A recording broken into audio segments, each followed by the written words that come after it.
যারা ছাত্রছাত্রী আছে তাদের আমি এখন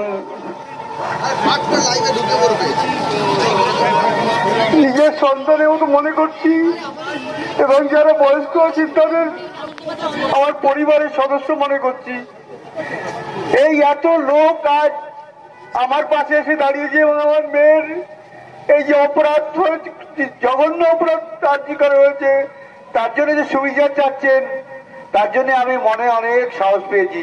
আজকে আমার মনের অনেক প্রশ্ন লোকের মাঝে বলতে সাহস পাচ্ছি।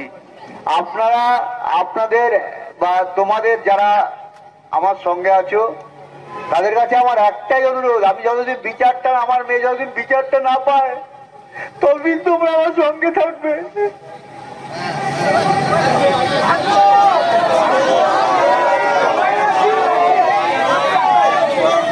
এখন যা পরিস্থিতি আমি দেখতে পাচ্ছি, বিচার আমরা অত সহজে পাবো না। বিচার হয়তো আমাদের ছিনিয়ে আনতে হবে, এবং সবার সহযোগিতা ছাড়া এটা সম্ভব নয়। আশা করি সবাই আমাকে সহযোগিতা করবে এবং আশ্বাস দিচ্ছেন, সেই জন্যই আমি মনের জোর পাচ্ছি এবং আজকে সব কথা বলার সাহসও পাচ্ছি। এই জন্য সবাইকে ধন্যবাদ দিয়ে ছোট করব না। আমরা, আমার মেয়ে চলে গেছে, আজকে খুবই শোকাহত। সত্যি একটা কথা বলতে গেলে মেয়ের সম্বন্ধে খুবই কষ্ট হচ্ছে। অনেক কষ্ট করে মেয়েটা আজকে এখানে এসেছিল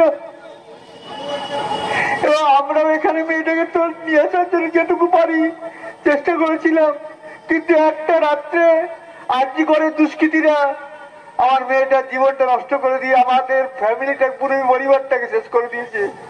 আজকে আপনারা পাশে দাঁড়িয়েছেন বলে একটা মনের শান্তি যে জাস্টিস আমরা পাবোই। হয়তো আমি কি বলবো, আমি ভাষাই হারিয়ে ফেলেছি। আমার মেয়েটা ছোট থাকতেই, মানে খুব ছোট যখন, তখন থেকেই ওর ডাক্তার হওয়ার স্বপ্ন ছিল যে আমি ডাক্তার হব মা, অনেক লোকের সেবা করব। আর সেই সেবা করতে এসেই আমার মেয়েটা আরজি করে বলিদান হয়ে গেছে।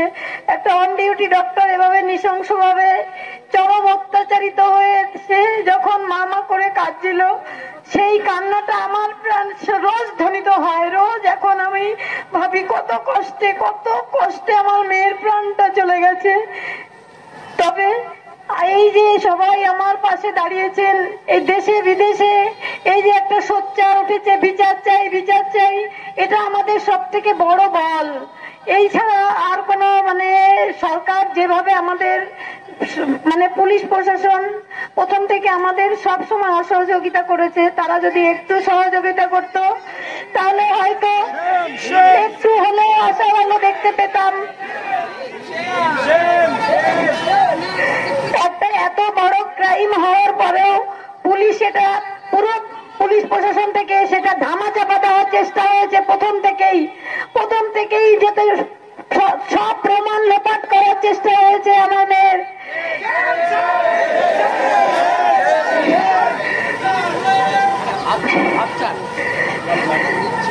সবাইকে আরেকবার ধন্যবাদ জানিয়ে আমি এটাই বলবো যে যতদিন আমার মেয়ের বিচার না পাই আপনারা এভাবেই আমার পাশে থাকবেন।